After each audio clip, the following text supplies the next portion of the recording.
De plus en plus de patients atteints de cancer sont traités à domicile. Le pharmacien hospitalier, peu connu du grand public, voit son rôle se transformer. Avec nous aujourd'hui pour en parler, Héloïse Cadar, pharmacien hospitalier. Comment ça se passe la mise en place et le suivi des patients lorsqu'ils sont à domicile? La décision de démarrer une chimiothérapie orale est toujours prise en réunion de concertation pluridisciplinaire. Le patient va voir son oncologue qui va réaliser la primo-prescription de chimiothérapie orale. Nous, pharmaciens hospitaliers, on essaye dans la mesure du possible de participer à la consultation médicale de primo-prescription. Ça nous permet de savoir exactement l'information que le patient a reçue du médecin et de pouvoir adapter ensuite notre discours. Lorsque le médecin a donc prescrit la chimiothérapie orale, il a bien sûr rédigé l'ordonnance, etc. Dans un second temps, nous voyons le patient en consultation pharmaceutique à l'hôpital, parfois en collaboration avec l'infirmière de coordination. Et en fait, au cours de cette consultation, nous allons vraiment expliquer au patient comment va se dérouler son traitement par chimiothérapie orale et comment va se dérouler le suivi à son domicile.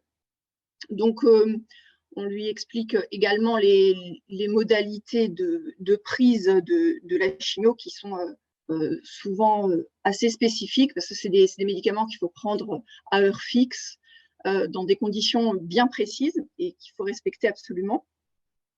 On va lui expliquer aussi les effets indésirables qui peuvent survenir et surtout comment le patient va devoir les gérer, quand est-ce qu'il doit prévenir d'autres professionnels de santé, que ce soit son pharmacien d'officine, son médecin traitant ou bien directement l'hôpital. Et puis ensuite, on va lui proposer de rentrer dans un accompagnement à domicile par une infirmière libérale, donc c'est Acoadom, développé par Continuum Plus. Pendant la consultation, le patient nous donne son accord et ensuite, on articule le lien avec les professionnels de ville et Continuum Plus pour mettre en place l'accompagnement. Après cette consultation pharmaceutique, le patient rentre à son domicile. Nous nous occupons via Acoadom de commander, de transmettre l'information, l'ordonnance au pharmacien d'officine pour qu'il puisse commander le produit lorsque c'est une dispensation en ville. L'infirmière libérale, qui a donc été formée par Continuum Plus, donc c'est l'infirmière libérale habituelle du patient, va réaliser par la suite le suivi.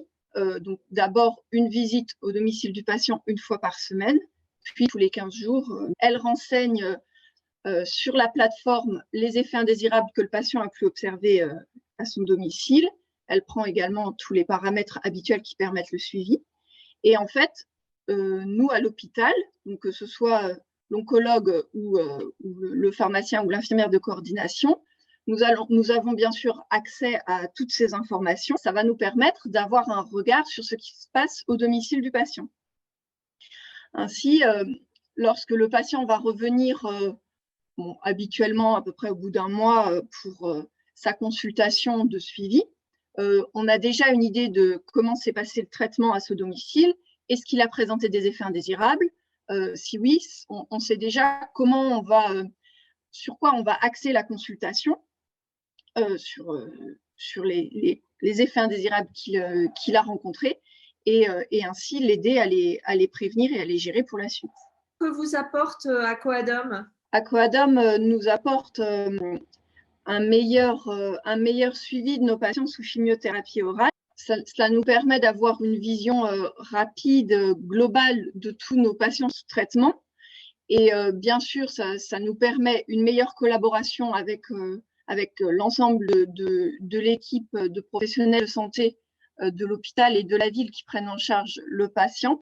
Cela nous permet, l'ensemble de cette meilleure collaboration permet un bénéfice du patient. Donc, c'est vraiment un outil qui nous est devenu aujourd'hui indispensable et qu'il aurait fallu créer s'il n'existait pas pour améliorer le suivi des patients sous chimiothérapie orale. Merci beaucoup, Héloïse Cadar, d'avoir répondu à toutes nos questions. Merci à vous.